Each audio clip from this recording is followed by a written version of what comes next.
우리가 주님 앞에 믿음으로 예배드린다는 것은 하나님께서 우리에게 베푸신 은혜를 기억하며 또 우리에게 주신 하나님의 말씀, 약속을 우리가 붙들고 믿음으로 주님 앞에 나아가는 것입니다. 이 시간도 우리가 각 가정에서 또 있는 곳에서 주님께서 부르시는 곳에서 예배드릴 때 날마다 주님께로 가까이 부르시는 귀한 은혜가 우리의 삶 가운데 있기를 원합니다. 오늘 함께 나눌 말씀의 제목은요, 이름을 바꾸시는 하나님입니다. 이름을 바꾸시는 하나님. 우리가 성경을 보면은 가끔 하나님께서 이 믿음의 사람들의 이름을 바꾸시는 장면들을 우리가 보게 됩니다. 우리가 대표적인 사례들을 보면 아브람은 원래 아브람이었죠. 아브람이었습니다. 하나님께서 아브람을 아브라함으로 바꾸셨습니다. 이름을 직접 바꾸셨다는 것입니다. 또 있습니다. 하나님께서 야곱을 이스라엘로 바꾸셨습니다. 그러니까 이렇게 하나님께서 이름을 바꾸시는 장면들이 성경에 나온다는 것입니다. 신약으로 와서 보면요, 이름이 또 바뀐 사람들이 있는데 베드로가 그렇습니다. 베드로가 원래 시몬이었습니다. 시몬. 그런데 예수님께서 시몬을 베드로, 베드로라고 그렇게 바꾸셨습니다. 반석이라는 의미죠. 그 유명한 바울도 사실 이름이 사울이었죠. 사울이란 이름이 원래 이름이었습니다. 근데 사울이었는데 바울로 바뀌었습니다. 이것은 이제 예수님이 바꾸신 건 아니고요. 누가가 이제 그 이름을 그렇게 이제 바꿔 불렀습니다. 그러니까 하나님께서 누가를 통해서 그 이름을 바꾸신 것이죠. 그렇다면 우리가 한번 생각해 봅니다. 왜 하나님은 이 믿음의 사람들의 이름을 바꾸신 것일까? 왜 하나님은 이름을 바꾸셨을까? 뭔가 특별한 이유가 있기 때문에, 특별한 목적이 있기 때문에 그 이름을 바꾸신 것 아닐까 생각하게 됩니다. 그렇다면 우리가 아브라함의 경우를 좀 깊이 한번 살펴보기 원합니다. 먼저 아브라함을 처음에 믿음으로 부르신 말씀을 한번 우리가 거기서부터 보기 원합니다. 창세기 12장 말씀입니다. 창세기 12장. 창세기 12장입니다. 창세기 12장 1절부터 보겠습니다. 1절. 12장 1절입니다. 여호와께서 아브라함에게 이르시되 너는 너의 고향과 친척과 아비집을 떠나 내가 내게 보여줄 땅으로 가라. 내가 너로 큰 민족을 이루고 내게 복을 주어 내 이름을 창대하게 하리니 너는 복이 될지라. 아멘. 이 말씀은 아브라함이 믿음을 처음 시작할 때 어떤 장면입니다. 아브라함의 믿음이 시작은 고향과 친척과 아비집을 떠나라는 명령으로 시작되었습니다. 그리고 그때 아브라함은 그 명령과 함께 하나님의 약속의 말씀을 받습니다. 내가 너로 큰 민족을 이루고 내게 복을 주고 내 이름을 창대하게 하리니 너는 복이 될지라. 아브라함은요, 믿음을 갖게 되면서 어떻게 변했습니까? 복이 됐습니다. 복의 근원이라고 우리가 이전에는 이렇게 이해하고 있었는데 이 성경에 너는 복이다. 네 자체가 복이다. 이렇게 말씀하십니다. 여기서 우리가 집중하게 되는 약속이 있는데 그것이 뭐냐면 아브라함 전 인생 가운데, 그 믿음의 인생 가운데 주제가 되는 그런 내용이 있습니다. 무엇인가 하면 너로 큰 민족을 이루겠다라는 것입니다. 바로 이 아브라함의 후손에 대한 약속의 말씀이었습니다. 이삭과 그 이후에 정말 이후에 나타날 그 후손에 대한 약속의 말씀이었죠. 그런데 이 약속의 말씀이 어떻게 진행되었나 우리가 이제 이 말씀들을 잘 알지요. 굉장히 이 약속의 말씀을 주신 이후에 하나님의 약속의 말씀이 너무 느리게 진행되었다라는 것입니다. 무려 24년 동안 이 약속은요, 시작도 안 된 것처럼 그렇게 보였습니다. 24년 동안이나 그 약속이 왜 늦어지는지, 왜 실제로 나타나지 않는지 아브라함에게 이 하나님의 설명이 없는 것을 보게 됩니다. 어떻게 자식 하나 없는 아브라함에게, 거의 100세가 다 된 아브라함에게 큰 민족을 이루게 하시는지에 대한 어떤 설명이 도대체 없었다는 것입니다.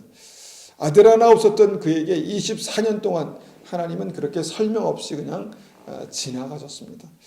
하나님은 24년 동안 뭘 하셨을까? 또 어떻게 이 말씀의 약속을 이루셨을까?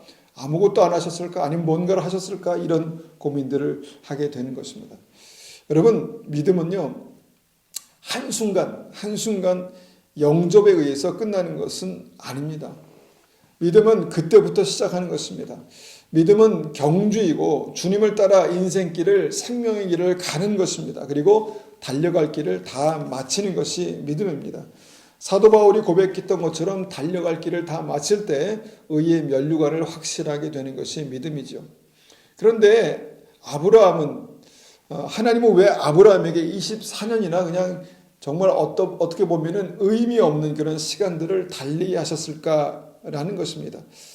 그러니까 믿음이 과정이고 믿음이 여정이다라는 것은 우리가 분명히 인정합니다. 그런데 24년 동안 하나님은 뭘 하셨을까라는 질문을 계속해서 던져보게 됩니다. 그리고 계속해서 창세기를 읽다 보면 24년을 왜 기다려야 하는가에 대한 하나님의 말씀이 거기에 이제 기록되는 것을 보게 됩니다. 그리고 그 24년을 기다려야 하는 이유, 그 끝에서 하나님께서 굉장히 중요한 일을 하셨습니다. 그것이 뭐냐면 아브라함의 이름을 바꾸셨다라는 것입니다. 말씀 보겠습니다. 창세기 17장입니다. 창세기 17장 1절부터 5절까지 말씀을 보겠습니다. 아브라함이 90세 때에 여호와께서 아브라함에게 나타나서 그에게 이르시되 나는 전능한 하나님이라 너는 내 앞에서 행하여 완전하라. 내가 내 언약을 너와 너 사이에 두어 너를 크게 번성하게 하리라 하시니 아브라함이 엎드렸더니 하나님이 또 그에게 말씀하여 이르시되 보라 내 언약이 너와 함께 있으니 너는 여러 민족의 아버지가 될지라. 이제 후로는 내 이름을 아브람이라 하지 아니하고 아브라함이라 하리니 이는 내가 너를 여러 민족의 아버지가 되게 함이니라. 자, 주님 말씀하십니다. 이제 후로는 내 이름을 아브람이라 하지 아니하고 아브라함이라 하리니.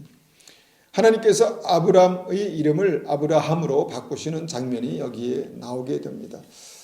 왜 하나님은 아브람의 이름을 아브라함이라고 바꾸시는 것일까요? 여러분 생각해 보셨습니까? 그 이유가 이 말씀에 아주 선명하게 나온다는 것입니다. 바로 1절입니다. 아브라함이 99세 때에 여호와께서 직접 아브라함에게 나타나셔서 말씀하시죠. 나는 전능한 하나님이라.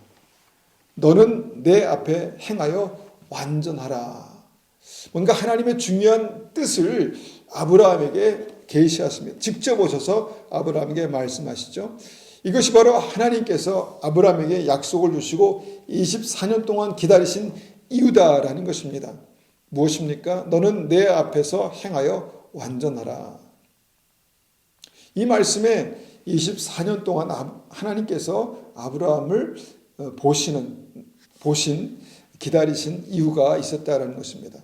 여러분, 내 앞에 행하여 완전하라 이 말씀을 우리가 잘못 들으면요, 완전하게 되라.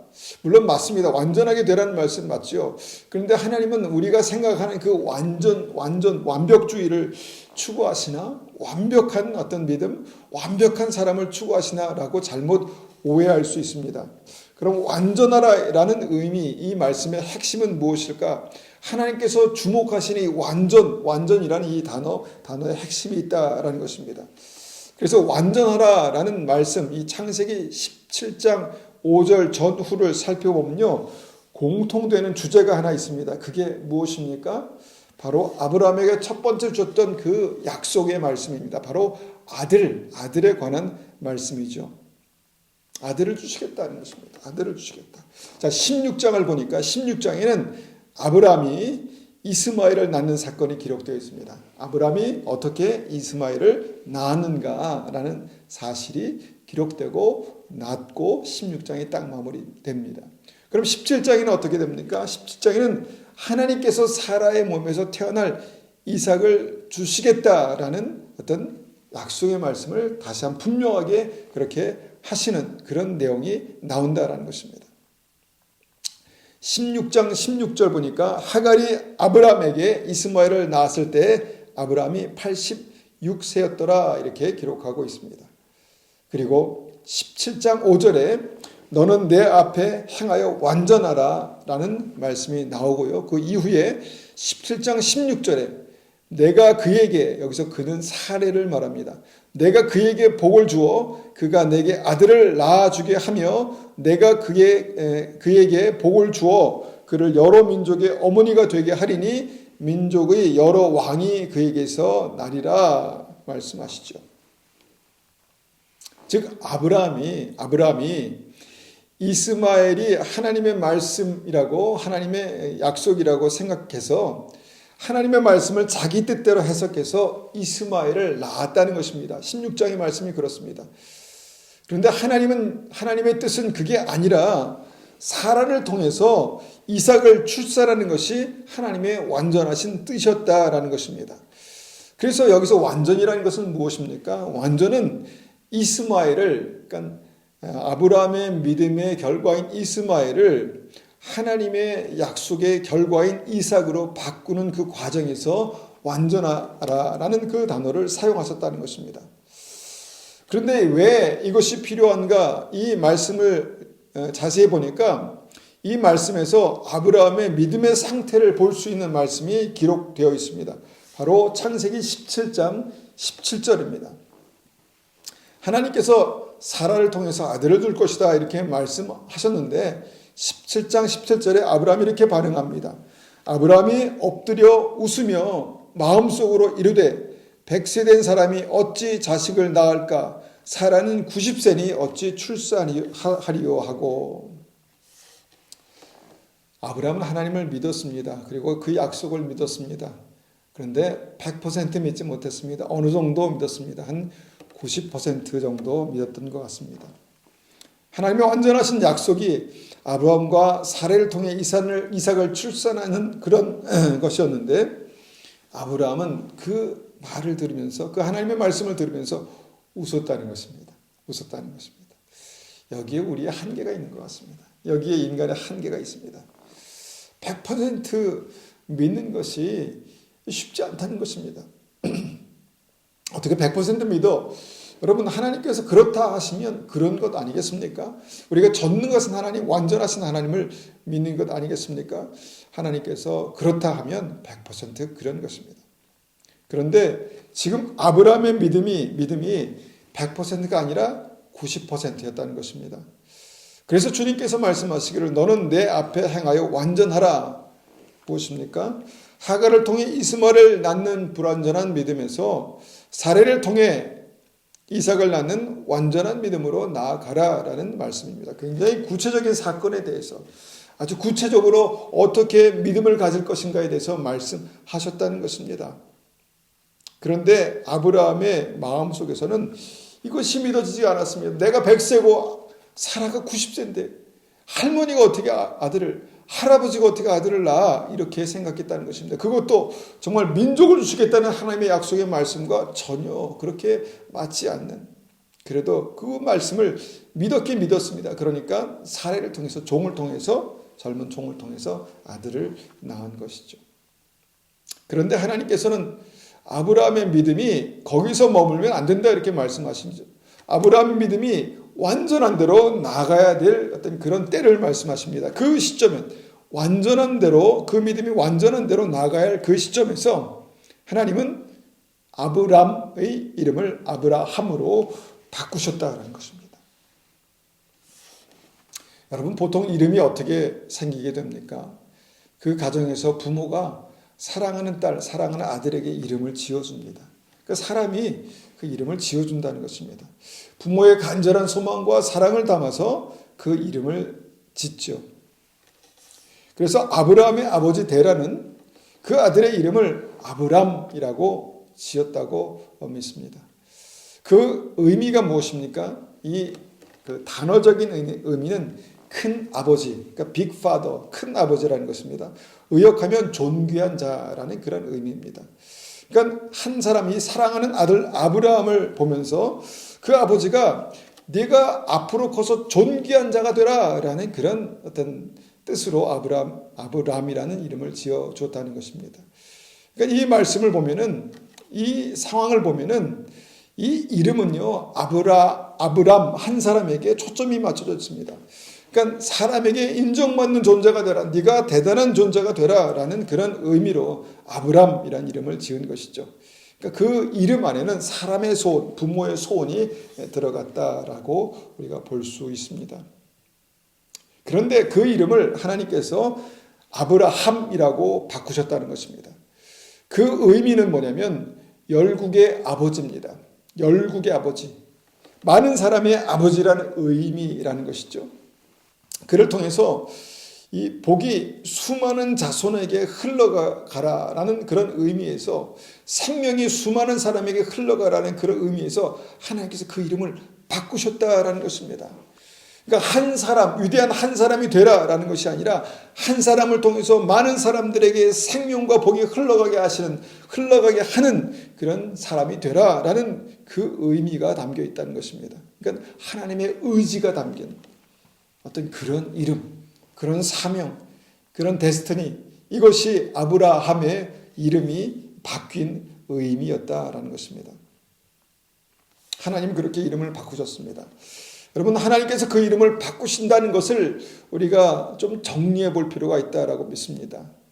첫 번째 무엇인가? 첫 번째는 더 이상 네가 세상의 중심이 아니라는 것입니다. 우리가 모든 이름을 지을 때 이 아이가 가장 특별하고 가장 뭔가 정말 성공하고 가장 사랑받고 뭔가 그런 특별한 사람, 부모의 사랑이 얼마나 특별합니까? 그런 특별한 사랑으로 네가 세상의 중심이다라는 그런 암묵적인 어떤 소원이 그 이름에 있다라고 믿습니다. 그런데 무엇입니까? 더 이상 내가 세상의 중심이 아니라는 것입니다. 더 이상 내가 최고가 아니고 내가 높아지려는 그런 사람의 뜻을 따라 사는 아브라함이 아니라는 것입니다. 이제부터는 무엇입니까? 하나님의 뜻을 따라 열국의 많은 사람들의 복의 근원이 되는 열국의 아비가 되어 사는 것이 하나님의 뜻이다라고 뭔가 이 인생의 목적을 바꾸신 것입니다. 여러분, 그 아버지가 갖는 책임감, 부담감을 여러분 생각하십니까? 그 책임감, 부담, 그러니까 아버지라는 이름에 맞게 그 이 이름을 아브라함이라고 그렇게 바꾸신 것이다라는 것입니다. 그러니까 나 한 사람 구원받고 나 한 사람 축복받고 나 한 사람 잘되는 인생이 아니라 나로 인해서 세상의 모든 사람들을 살리는, 모든 세상의 하나님의 자녀들을 살리는 아브라함이 되라라는 것이 아브라함의 이름의 의미였다는 것입니다. 하나님께서 그의 이름을 바꾸셨다는 것입니다. 너는 더 이상 너 한 사람으로, 그냥 너 한 사람의 축복으로 끝나는 것이 아니다. 내가 너를 정말 다시 믿음으로 부른 그 목적은 너로 말미암아 이 모든 민족의 아버지, 그러니까 아버지 하나님의 마음을 가지고 살아가는 그 인생이 되라라는 그런 의미였죠. 그래서 그 이름을 바꾸신 것입니다. 두 번째, 아브라함으로 이름을 바꾸신 의미를 깊이 생각해 보면요, 함께 살라는 것입니다. 함께. 믿음은 나 혼자만 잘 사는 것이 아닙니다. 함께 살아야 잘 사는 것입니다. 함께 살아야 나도 잘 사는 것입니다. 양과 염소의 비유 아시죠? 마태복음 25장의 양과 염소의 비유. 천국 가는 믿음이 무엇인가에 대해서 말씀하신 것이죠. 천국 가는 믿음이 무엇입니까? 나만 잘 믿고 나만 잘 살면 되는 것입니까? 아닙니다. 그 사랑의 부담감을 가지고 다른 사람을 돌아보는 것이 믿음이다. 그래야 나의 믿음도 온전해지고 완전해진다라는 것이 마태복음 25장의 양과 염소의 비유 아니겠습니까? 즉 개인인 한 사람인 아브라함을 열국의 아비 아브라함으로 살게 하는 것이 하나님 앞에 완전하게 살려는 하나님의 뜻이다라는 것입니다. 그럼 열국의 아비가 되어서 하나님 앞에 행하여 완전하라는 명령을 어떻게 이루어 가시는가, 하나님께서 이 뜻을 어떻게 이루어 가시는가, 이 과정이 또한 중요하죠. 이 과정도요 16장과 17장이 어떻게 변하는가에 대한 어떤 그 설명으로, 그 내용으로 우리가 이해할 수 있다는 것입니다. 그 과정이 무엇입니까? 먼저 하나님 앞에 완전한 믿음을 갖는 것입니다. 하나님께서 이삭을 말씀하시니까 아브라함이 웃었습니다. 그 웃음의 의미가 무엇이겠습니까? 아이고 하나님, 말도 안 되는 소리입니다. 말도 안 되는 말씀입니다. 어떻게 100세가 된 내가 아들을 낳습니까? 어떻게 90세 된 할머니가 아들을 낳습니까? 말도 안 됩니다. 아브라함의 믿음의 한계는 거기였습니다. 말도 안 됩니다. 이었습니다. 여러분, 믿음은 하나님께서 나에게 주신 약속의 말씀을 100% 믿는 게 믿음입니다. 주님께서 우리에게 영생을 약속하셨습니다. 주님께서 우리에게 천국을 약속하셨습니다. 여러분, 하나님의 나라 영생이 100% 믿어지십니까? 100% 믿어지는 게 믿는 게 믿음입니다. 여러분, 영생이, 하나님의 나라가 100% 믿어진다면 여러분, 우리가 어떻게 살겠습니까? 오늘 우리의 삶이 어떻게 변화되겠습니까? 정말 100% 믿는 거 맞습니까? 맞다면 우리의 삶은 분명히 변화됩니다. 그것이 믿음이라는 것입니다. 그런데 아브라함의 믿음이 10%가 부족했습니다. 그 10%를 어떻게 채웁니까? 여종 사례를 취해서 아들을 낳은 것이죠. 아들은 아들입니다. 그런데 그것은 믿음의 아들이 아니라는 것입니다. 결국 자기가 만든 믿음으로 자기의 믿음으로, 자기가 만든 그 믿음으로 이스마엘을 낳았습니다. 여러분, 자기가 자기의 믿음으로 만드는 것이 바로 우상입니다. 아버지 데라가 우상을 만드는 사람이었죠, 공교롭게도. 그런데 그 습관이 남아 있었던 것입니다. 내가 하나님을 믿지만 뭔가 그 믿음에, 하나님의 말씀에 내 생각이 들어가서 내 생각 플러스 하나님의 말씀 해가지고 하나님을 만드는 것입니다. 그래서 사라를 통해서는 아들을 낳지 못하지만 젊은 종 하갈을 통해서는 아들을 낳으실 수 있는 하나님을 만든 것이죠. 그러니까 완전한 믿음이 아니었습니다. 여러분, 이렇게 많은 사람들이 실수합니다. 우리가 출애굽했던 이스라엘 백성들, 기적과 하나님의 능력을 봅니다. 그런데 위기의 순간에 뭔가 그 모세가 보이지 않자 어떻게 합니까? 금을 모아다가 금송아지를 만들고 그 앞에서 하나님께 예배를 드렸다는 것입니다. 뭐 하나님께 예배를 드렸으니까 이렇게 생각할 수 있습니까? 아닙니다. 하나님께서는 굉장히 진노하셨습니다. 여러분, 내 생각대로 하나님의 말씀에 내 생각을 더해서 만드는 것은 여러분 완전한 믿음이 아니라는 것입니다. 여러분, 하나님의 진리의 말씀을 보십시오. 그 말씀의 90%에다가 내 생각 10%를 채우는 것은 바로 이스마엘을 낳는 불신앙입니다. 나에게 주신 말씀이 있습니다. 나에게 주신 약속의 말씀이 있습니다. 그 약속의 말씀 90%에다가 내 생각 10%를 더해서 만들어낸 그 100은요, 완전한 믿음이 아니다라는 것입니다. 나는 전능한 하나님이다. 너는 내 앞에 행하여 완전하라. 하나님께서 그래서 그렇게 말씀하신 것입니다. 사람들은요, 사람의 교리로 하나님의 말씀을 해석하려고 합니다. 그러니까 자기가 이해할 수 있는 교리를 만들어 놓고 그 교리에 하나님의 말씀을 끼워 넣습니다. 여러분, 하나님의 교리로 하나님의 말씀을 그렇게 들여다보는 것은요, 벌써 색안경을 끼고 말씀을 보는 것입니다. 대신에 한번 여러분, 하나님의 말씀으로 내가 가진 교리를 한번 해부해 보십시오. 얼마나 그 교리에 모순이 많습니까? 하나님의 말씀이 분명히 이런데 교리에 모순이 있는 것입니다. 교리가 틀린 것입니까? 말씀이 틀린 것입니까? 여러분, 이 시대는 자기의 뜻, 자기의 생각, 자기의 가치관을 따라서 자기의 성을 만들어 거기에서 예배를 드립니다. 여러분, 이것이 여러분 말씀으로 만든 것이 아니라 말씀 플러스 자기의 생각으로 만든 이스마엘을 만든 것이라고 주님께서 말씀하신다면 어떻게 반응하시겠습니까? 하나님과 재물을 겸하여 섬기지 못한다 주님께서 분명히 말씀하셨는데 부자가 천국에 들어가는 것이 낙타가 바늘구멍에 들어가는 것 같다라고 분명히 말씀하셨는데 그런데 우리는 부자가 되고 싶어 합니다. 어떤 모순이 생깁니까? 우리는 부자가 되고 싶은데 천국에 들어가고 싶어 한다라고 믿습니다. 무엇이 우선입니까? 여러분, 개인만 부자가 되는 것이 아니라 되고 싶은 것이 아니라 교회도 부자인 것을 자랑하는 것이 이 시대가 아닌가 생각합니다. 교회도 부자인 것을 자랑스럽게 생각합니다. 물론 그것이 나쁜 것은 아닙니다. 그런데 그것이 위험한 것이라고 봅니다. 부자인 교회, 여러분, 부자인 어떤 그 믿음으로 사는 것이 굉장히 하나님의 축복만 있는 것으로 그렇게 생각합니다. 제가 한국을 방문해서 참 놀라운 것은 대형 교회가 어마어마하게 의리의리하다는 것입니다. 대형 교회가 어마어마하게 의리의리합니다. 이것을 다 이렇게 하기 위해서는 얼마나 많은 재정이 들어갈까, 이런 상상도 해봅니다. 부자가 되는 것은 나쁜 것이 아닙니다.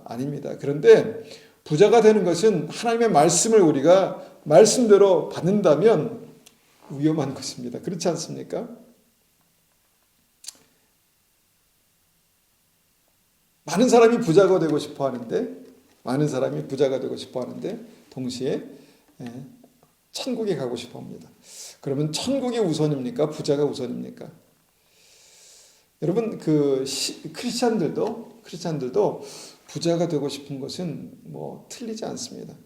그런데 여러분, 한번 생각해 보십시오. 그러면 내 마음속에 하나님을 소중히 여기는 마음과 재물을 소중히 여기는 마음의 어떤 경중이 어떠할까, 이런 생각을 하게 됩니다. 여러분, 우리의 마음을 말씀으로 우리가 비춰볼 때 하나님을 소중히 여기는 마음이 재물을 소중히 여기는 마음보다 크지 않기 때문에 위험한 것입니다. 그렇게 생각하지 않습니까? 여러분, 내가 내 입맛에 맞게 하나님의 말씀을 필터링합니다. 내가 들을 수 있는 말씀, 내가 이해할 수 있는 말씀까지만 딱 듣습니다. 이것이 현대 믿음의 특징이라고 봅니다. 그러다가 내 생각대로 이것이 안 되면 하나님의 말씀에다가 내 생각을 더해서 거기에 이제 이스마엘을 만드는 것입니다. 이스마엘을 낳는 것입니다. 여러분, 내가 진리를 판단할 게 아니라 하나님의 진리가 나를 판단하게 하십시오. 그래야 회개할 수 있습니다. 하나님의 진리로 나를 비춰보십시오. 그리고 하나님의 진리가 나를 판단하게 하십시오. 말씀에 비춰서 내 믿음을 바로 세우는 것이 하나님의 말씀, 완전하라는 하나님의 말씀입니다. 여러분, 이때 이 하나님의 뜻 가운데 아브라함이 되어서 완전한 믿음을 살아야 됐습니다.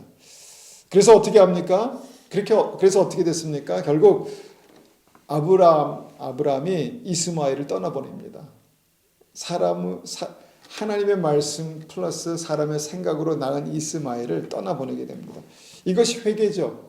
이것이 회개입니다. 회개에 합당한 열매입니다. 이것이 회개에 합당한 열매입니다. 여러분, 이것이 행함이 있는 믿음입니다. 믿음은 이렇게 완전함으로 나아가는 것입니다. 믿음은 하나님의 말씀 그대로 100%를 믿고 그 믿음으로 우리가 하나님 앞에 순종하는 것이죠. 여러분, 우리는 아브라함이 이스마엘을 떠나보낸 것이 그냥 말씀을 한번 읽고 그랬구나 이렇게 생각할 수 있는 것이지만 얼마나 어렵겠습니까? 이스마엘도 아브라함의 자식인데 하나님께서 그를 그렇게 모든 상황 속에서 떠나보내야만 했을 때 아브라함의 마음이 얼마나 아팠을까요? 하나님, 안 됩니다. 이스마엘도 나의 자식인데 그렇게 할 수 없습니다. 이렇게 고집할 수 있지 않겠습니까? 그런데 아브라함이 이스마엘을 떠나보냈습니다. 그리고 이삭이 그의 가정 가운데 이제 자라나게 되는 것이죠. 믿음이 자라나는 것입니다. 행함이 없는 믿음은 죽은 믿음이다. 야고보서 2장 말씀을 우리가 여러 가지로 묵상해 보지만 결국은 정말 살아있는 믿음이 있으면 반드시 그 삶에 순종하는 삶이 있다라는 것을 우리는 믿음의 사람들의 삶을 통해서 확인하게 됩니다. 그게 아브라함의 완전한 믿음입니다. 그리고 하나님께서는 그 완전한 믿음을 이루기 위해서 아브라함의 이름을 아브라함으로 바꾸셨다라는 것입니다.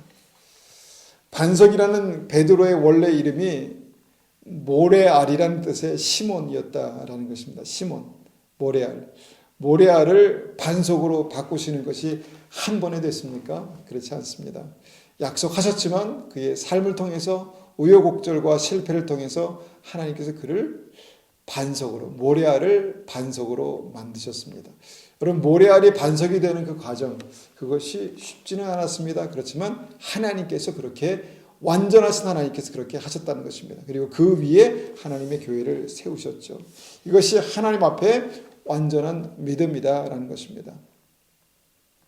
나는 전능한 하나님이라. 하나님 전능하십니다. 그렇지 않습니까? 내가 믿습니다. 그래서 어떻습니까? 그래서 무엇입니까? 너는 내 앞에서 행하여 완전하라라는 것입니다. 여기에서 우리가 구약과 신약의 믿음이 통하는 것입니다.